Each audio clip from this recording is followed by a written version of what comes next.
Welcome to another episode of the Communities of Character podcast. I'm Jennifer Hogan, a former character coach for the Hope Institute and currently serve as principal of Hoover High School in Alabama. On today's episode, you will hear from 3 educators who have a combined 51 years of experience. Shannon Stewart is a first grade teacher at Vestavia Hills Elementary West. She attended Vestavia Hills City School as a child, and she's a proud product of their school system. It's truly a dream come true for her, teaching first grade at the same school where she attended first grade.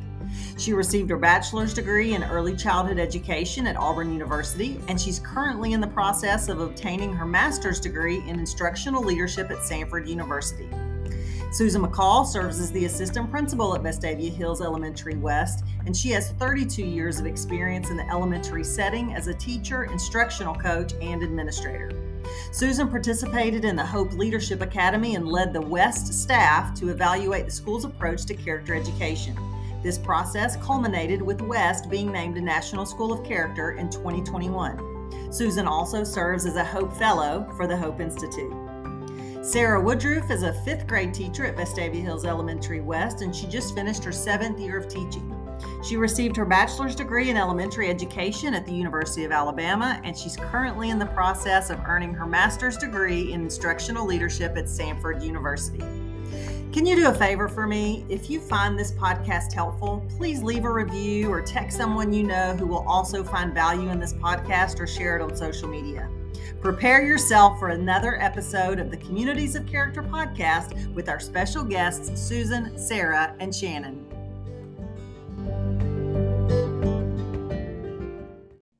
Hello, ladies, and welcome to the podcast. Hi. Thank you so much for joining me today to tell your school story. It's the first group interview for the Communities of Character podcast, and I'm excited to have all of your voices on this episode. I figured it out, and between you all have together 51 years of experience, and I'm excited for our listeners to learn from you today. So let's set the stage and take our listeners to your school, Vestavia Hills Elementary West, or just West if you're a local Vestavian. You all were named a National School of Character in 2021, and your core values are kindness, respect, and responsibility. So, Susan, what would a person see and feel as they walk into your school that lets them know that West is a special place and one that is grounded in character? Well, West truly is a special place, and we are very proud of the climate that is here. It's embedded in all that we do. We have over 750 students in grades K through 5, which sounds like a big school, and it is a big school, but West is known as a very sweet school, and we have a very small school atmosphere that we take great pride in. The atmosphere at our school starts first thing in the morning. When kids hop out of the car, they're greeted by a staff member, and our staff members strive to know kids and call them by name and greet them as they come in the mornings. And it begins there with that happy, safe place that we want kids to know that they're loved from the very moment they enter the building. The West Way has been a part of our culture for many years. It was established with 3 words, 3 core values: courtesy, respect, and responsibility. And a few years ago, we decided to ask all of our stakeholders if those were the core values we still wanted to focus on. And it came back unanimous from parents, students, and staff that we would change courtesy to kindness. So now we have the West Way: kindness, respect, and responsibility. And that is all throughout our school. It's in the hallways. We have displays with the words and kids' pictures. Teachers refer to it often. Parents know it and support it at home. And it really just is embedded in all that we do here at West. That's awesome. And I love how you mentioned just as soon as kids get out of their car, they're greeted by name and with a nice welcome. And I've visited your school recently, and I felt that. And I visited as part of the site visits that we do at the Hope Leadership Academy. And Susan, you talked that morning about morning meetings and how they had been a game changer for your school. And you also mentioned some professional development about conscious discipline and how that had really solidified the belief in morning meetings across your school. Could you talk about that and what morning meetings have done for your school? Absolutely. I'll start with the conscious discipline training that we did. We started that about 4 or 5 years ago, sending some teams to that training. And then we brought in a trainer here for all of our staff. Conscious discipline really helped us understand the brain states of students and of ourselves, and how we can focus on being in our executive state and how we can help students be in their executive states. Conscious discipline is strongly focused on having a class family. And that's where we felt like it really lined up with what we were already doing here at West. So it was just another great layer to add to what we were already doing. And conscious discipline also talks about morning meeting. And so we started looking at morning meeting. We had a few teachers that tried it for a year or two and loved it. And then they started talking about it, and more teachers did it. So then we had some professional development on it. And we named it the Westway Welcome, which we love because it matches our core values and what we do. And I would say this has really been a game changer for us, that every classroom starts with this time focused on being a family, loving and supporting each other.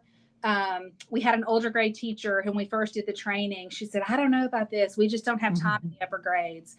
And now she says, I would never start my day of teaching without having a morning meeting. So we've truly seen the positive impact of starting our day together as a class family. I love that. Well, Sarah and Shannon, as current classroom teachers, what are your morning meetings like, and what advice would you give to teachers who are considering using morning meetings in their classrooms next school year, especially as a way to further their mission of creating a culture of character? Yeah, so this is Shannon. I teach first grade at West, so I'm speaking on behalf of the younger grades here. But on behalf of our entire school, I think I can confidently say that we would enthusiastically encourage all teachers to implement a morning meeting. And we would emphatically tell them that this is not one more thing to add to their schedules, that this is the most important thing. And on behalf of classrooms and teachers that have full schedules and already it's hard to fit everything in, if you make time and are consistent with anything, we wholeheartedly believe that this is the thing. We have seen, like Susan mentioned, so much growth and change, not only in our classrooms, but throughout our entire school since implementing these morning meetings. And I'm Sarah, and so I teach fifth grade. And so, like Susan said, we had training, and we kind of learned the basic parts of a morning meeting and how there's 4 components. And we were encouraged to start small. And so I know as an upper grade, and like my whole grade, and I know the other upper grades we did start small, because it was like having to give up that time that we do teach curriculum. And so we started small, and we learned the 4 components. And then from there, it's just, mine just kept getting longer and longer. And it truly is my favorite part of the day. And so we use the 4 components of greeting and share, and then a group activity, and then some type of a morning message. And these 4 components really do look different in classrooms. They look different on grade levels. And it's just kind of the way that you want to do it. But all of those give opportunities for the students to feel loved, and they give them a chance to use their voice and truly be seen. And it's really an important time to start the day with that. It helps establish the loving and nurturing and safe learning environment. And it really is important to build that class family. And it's great to teach the character development during that time. And you can't really have a great classroom family without it. And so we love it so much. Yeah, so this is Shannon, and I just would add to that and just say we have learned it's impossible to have a culture of character in our school if we don't have classrooms of character. So one way that we develop that classroom family mentality, like Sarah was speaking about, is we start our year off by writing a class family promise with our students. This is not given to the students from the teachers, but they actually have a role in helping develop that. So they have that shared responsibility and the mutual agreement and buy-in. We believe that students taking ownership over what they are promising and committing to their classmates really makes a huge difference throughout the whole year. So we create the class family promise in the beginning, and that's one consistent part of our Westway Welcomes every day is reciting that all together. We remind ourselves and each other of what's expected while they are at school, in the classroom, in the hallway, in the lunchroom, at recess. And so we recite that all together just as a way of unifying us and starting the day off on a right note, and just reminding one another of what is expected every day when they're at West. I also do a Westway quote of the day, which has become one of my favorite parts of the Westway welcome. And this is a great way as a first grade teacher to embed some of those things that we're learning in other curriculums. For example, if I'm teaching about famous Alabamians in social studies, I would find a quote on good character that comes from a famous Alabamian, for example, Helen Keller, and I'll post that quote in the morning, and I'll have the students turn and talk and share their thoughts about what that quote means and how it connects to the Westway. And their insights have been so profound and powerful during that time. I have been so impressed and just encouraged to see that these things we're talking about in our core values of our school are actually taking root in their hearts, and they're beginning to change their lives. And that's just the most rewarding thing as a teacher to see. It's neat teaching an upper grade that, like, Shannon does that with the students. And then by the time they get to the upper grades, they really can have those discussions. Instead of just about a famous person, they can have them about themselves. And so those are some of my favorite parts of a morning meeting, is the discussions we can have. We bring in the core values and we apply them to real world things. Teaching fifth grade, we talk a lot about middle school, and it's a big change for our kids. They've been at this school for 6 years, and they're going from 2 teachers and they're with the same students all day long, to having 7 different classes, 7 different teachers, and transitioning and understanding all of those things. So it's great to use that time to have those discussions. And then friendships is another one that we use, and we talk a ton about those things. And we use, things that happen throughout the day or things that happened the day before. And we talk about how that can show kindness and how to show respect and responsibility. Work habits is another big thing that we discuss. We talk about building independence and gaining independence and how to handle it. The kids do such a great job just talking and listening to each other, and it really builds that empathy with each other, and they can relate to each other. And a lot of times it's not even me leading the conversations, the kids are having them. And it teaches them the importance of their actions. And it just kind of, we reiterate all about, like, every choice has a consequence, good or bad. And it's just a great time to have those conversations. Well, I've got 3 takeaways I want to share that I took away from that awesome description that you gave of morning meetings and describing it. And one was, you said that you were encouraged to start small. And I love that, because it all starts with one step. And so just to start small and to keep moving forward, I think, is important. And you mentioned a class family promise. What a great way to get the kids involved and encourage student voice and create ownership. And the last thing that one of you said, I can't remember who, you said you can't create a culture of character in your school without classrooms of character. And I think that's so important. And I love how you guys are doing it at your school. Love the description. And I'm going to put some information in the show notes, because I really feel like our listeners are going to want to reach out and possibly pick your brains or ask some questions, or maybe even get some more information about conscious discipline or morning meetings and that framework that you talked about. It was so good. So I want to shift gears a little bit and ask this to you. I want to have this question for you. I'd like to pick your brain about how a teacher or school can begin to move away from doing right for the sake of rewards and towards doing right for the sake of good. Yeah, so that is an incredibly challenging but necessary piece of the puzzle. And it begins with the teachers, and they have to have a paradigm shift and a different approach of teaching classrooms. It's a lot easier to give a quick, tangible reward to a student rather than taking the time and doing the hard work of actually developing their character and establishing and instilling those virtues and values that are so important. So I think from the first day of school, teaching students that their actions matter, that their actions every day are actually what form their habits, and their habits develop their character. And so defining and discussing what character is, you can never talk about it too much. When you think you've talked about it too much, keep talking about it. Children and people learn best by repetition. And so just continually discussing that, treating people with kindness, respect, and responsibility, regardless of who's around or what is waiting on the other side for them to receive. It matters. Having those honest conversations with our students about how they can they have an opportunity with their character to leave a positive mark in our classroom, and then it expands into our school, and then it expands into the community and ultimately the world.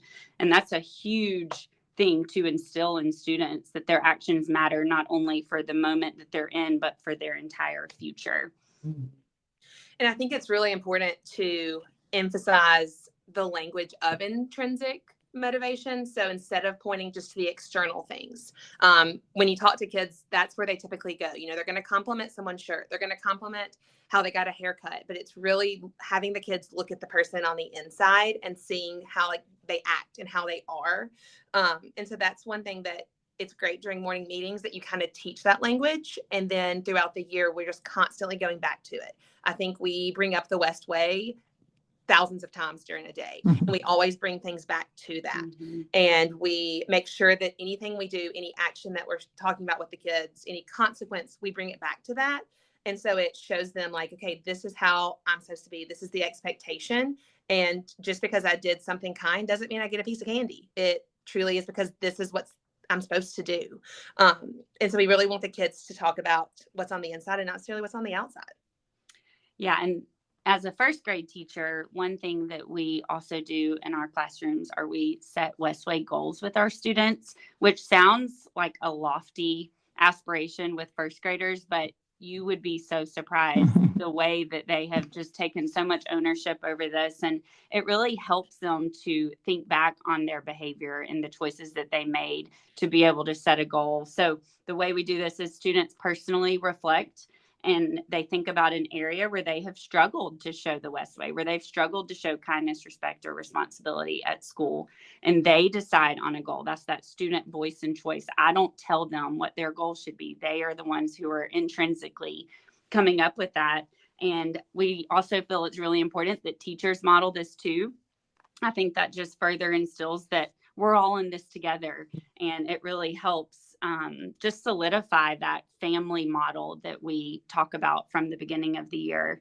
And so we set the expectation and we model that for the students, and then they follow our lead and set goals and just challenge themselves in regard to character, not only in math and those things that we're used to challenging them in the classroom. It's been a great shift, and we've seen just amazing from that.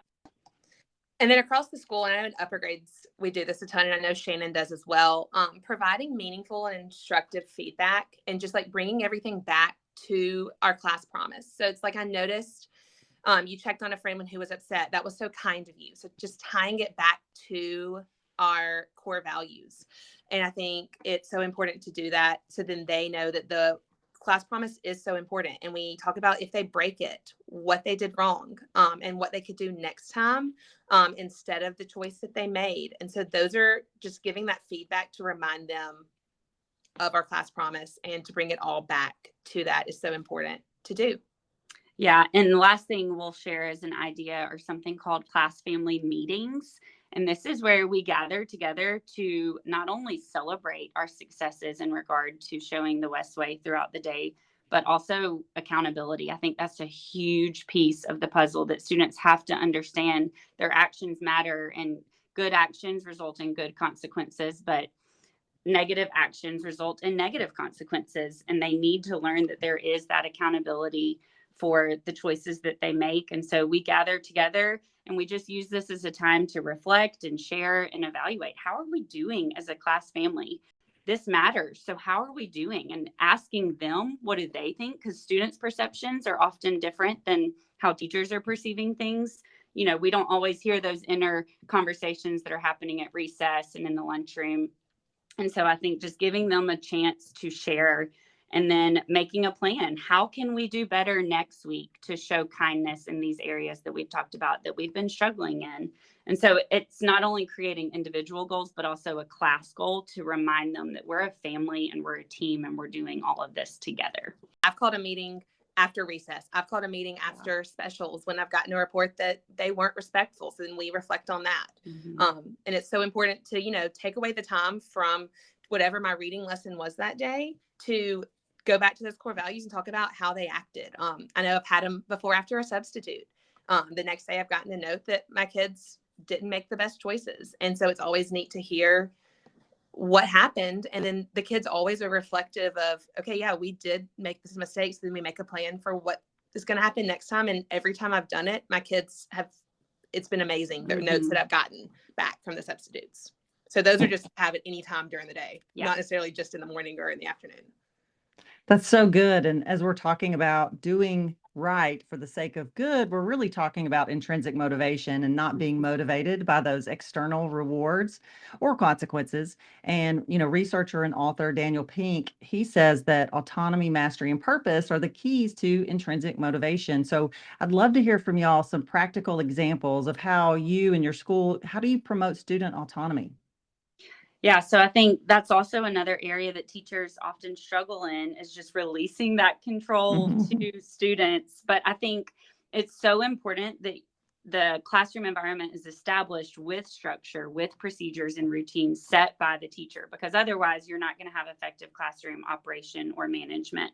But within those guardrails, allowing as much freedom and student voice and choice as possible. So one way that we do that is having classroom jobs that students are responsible for. And they have an opportunity to do every job, because in first grade, they aren't really sure. They don't really have a preference. I know in older grades, and Sarah can speak on that, they prefer, I want to be in charge of the trash all year. But in first grade, we just rotate so that they get to just explore, what do they really care about? Are they more interested in being the cleanup crew, or are they more helpful in being our messenger? And so they get to experience all of those jobs, and that teaches them they have an important role. And so that also is just accountability to come to school, because that job is not fulfilled if they're not there.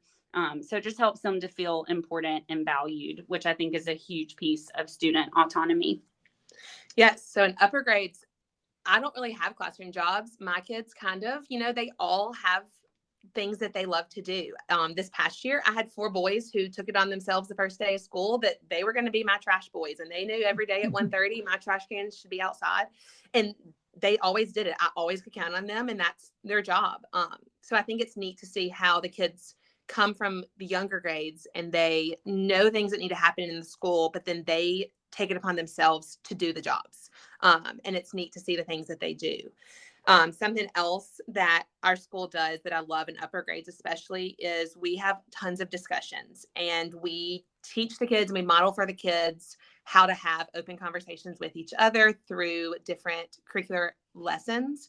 And they support each other and celebrate each other, and they are open to each other's opinions. And we model for them how to respond when you agree and when you disagree. And it's neat to hear their ideas. And sometimes our lessons go from them having this opinion to us writing a letter to the principal about something we could do. So it's neat to see how they can take their perspectives on things and turn them into things. Another thing I love that we do is light bulb lunches. And light bulb lunches are given to the older kids in the school. And it's an opportunity just to kind of share school-wide concerns or comments they have. We start as a class, and we kind of have basic questions that we have a discussion about. And it's just like things you like about our school, things you don't like about our school, things that you wish to change, or some ideas. Now, as a teacher, you kind of have to listen to all, but you have to, we can't have recess for 2 hours a day. But there's things that they have great ideas, and it's things that some things that I haven't even noticed or I haven't even thought about. And then from there, we send representatives. And I always try to pick representatives that represent my whole class. So not just the kids that I know are going to go in there and rock the conversation with other adults in the school, but kids that do have a voice, or the shyer kids that might see something differently. And so they go in and they get to eat lunch. Typically it's with the principal, the vice principal, the counselors. And then depending on the day, depending on people's schedules, sometimes there's other teachers in there too. And they just kind of go through the list of things and talk about things that they have ideas for. And I think it's neat to see when the kids come back from the light bulb lunches, they get to tell the whole class about it. And you just get to see all their faces light up because their voice is being heard by those people that are in charge. So that's a neat thing to see. That sounds amazing. And you're probably going to have some schools that want to come visit or, learn more about this. It's really cool. I'm going to put, information about that in the show notes. I love that. So let's shift gears a little bit and talk about how discipline ties into rewards and consequences and character. And we know that extrinsic motivators are good for simple tasks. They don't influence a person's character. And when students are intrinsically motivated to do the right thing when nobody's watching, they tend to act both for their own positive growth and to make a positive contribution to the community. But we know that sometimes there are missteps. And so I would like to ask you, Susan, as an administrator, would you talk about how this impacts the discipline in your school? And secondly, how do you use discipline referrals as opportunities for character development? Well, that is a great question. As you can hear from these two stellar educators here with me, so they do so much of this pouring into kids and helping them see why we want to behave the way we do without using extrinsic motivators. And they're a sample of our other staff here and pouring into kids. This was a paradigm shift for us, as Shannon mentioned earlier. This is an example. Our lower grades, as a lot of schools do, had clip charts where the kids would either be green, yellow, or red throughout the day. And what we found was our kids were hopping in the car in the afternoon and saying, I was green today, or I was yellow today, without really understanding what does that mean. And so our desire is for kids to hop in the car and say, I showed kindness today. You know, I picked up a piece of trash that wasn't mine on the playground. I showed respect for my school. Or I worked on having respect today by having a quiet body when my teacher was talking. And those are those kind of goals that we set with kids. And that's what we want them to reflect on at the end of the day. Not, well, what color was I, or how many tickets did I earn, or how much money did I get in an economy system. We want them to really focus on their behavior. And that involves a lot of reflection and thinking about, you know, what did I do today that did show the core values of my school, and what areas do I need to work on? We've also become aware of just how important it is to explicitly teach behavior expectations. We take the first week of school, we call it the West Way week, and we spend that whole week discussing behavior expectations, modeling behavior expectations. We have videos kids watch about what it looks like in the cafeteria, what it looks like in the hallway. And then we practice. We practice how we walk in the hallway. We practice how we go through the cafeteria line, because we want to set our kids up for success. And just like if a child had a math deficit and we would teach them a new math strategy, our kids need to be taught specific behavior expectations. And so we feel that that's a very important piece of our focus here, and helping kids learn exactly how to be kind, respectful, and responsible. You asked about office referrals, and that is a great question. And we really do focus all of our talks about discipline around the West Way. So when a child is referred to the office, we ask them, you know, which of our core values did you have trouble with today, or where were you struggling?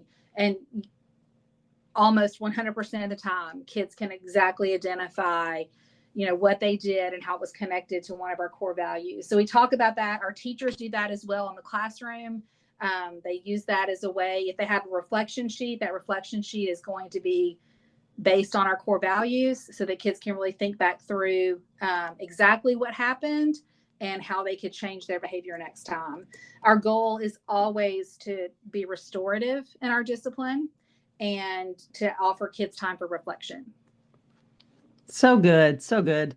One of our goals of this podcast is to share practical takeaways and ideas for our listeners. And y'all have already shared so many concrete ideas and practical takeaways that our listeners are really going to be able to use in the fall when school starts back up. And as we wrap up today's conversation, I'd like to go back to the core values of West, which are kindness, respect, and responsibility.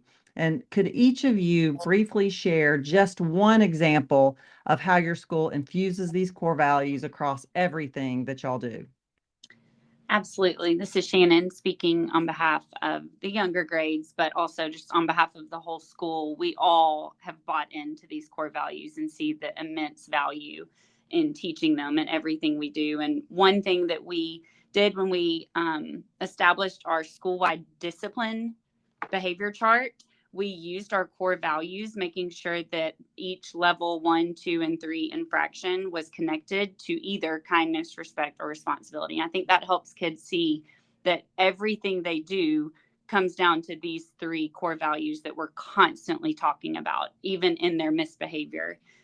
So it ensures that students not only experience the internal rewards of showing good character, like we talked about with the intrinsic motivation, but also the logical and intentional consequences when that good character is neglected. Mm-hmm.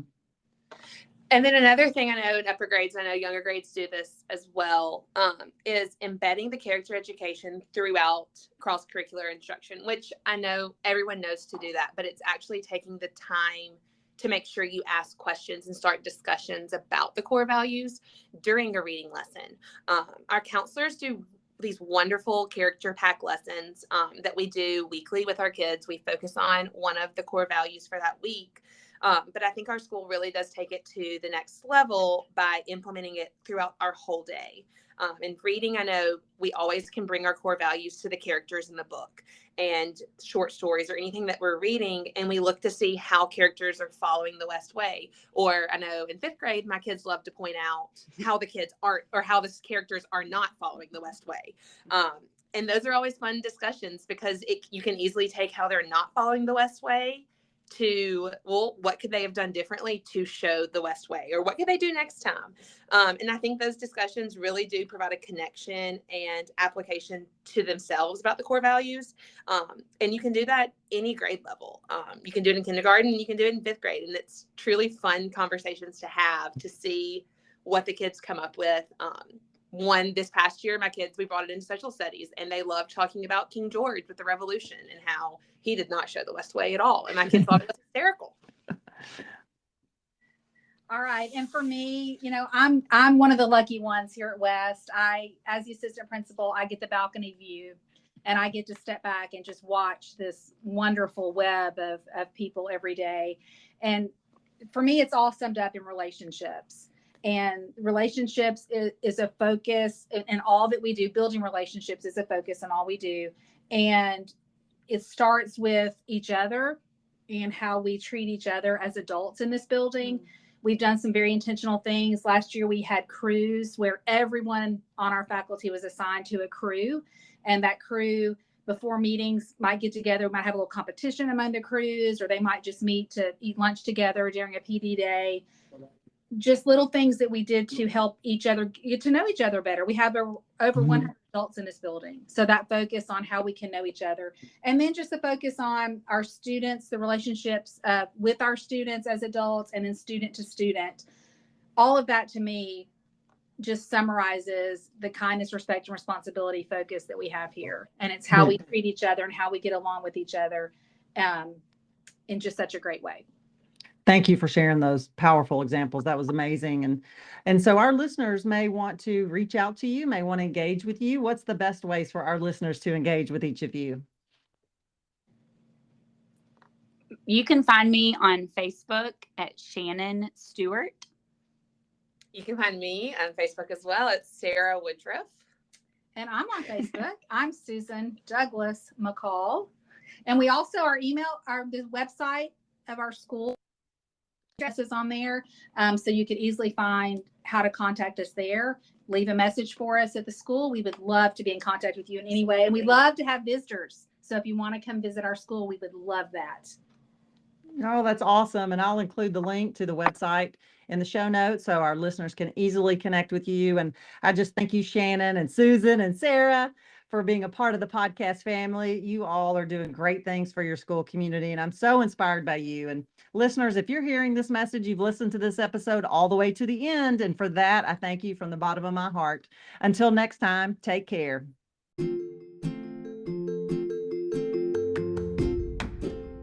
Thanks for listening to the Communities of Character podcast. If you enjoyed this episode and you'd like to help support the podcast, please share it with others and post about it on social media or leave a rating and review.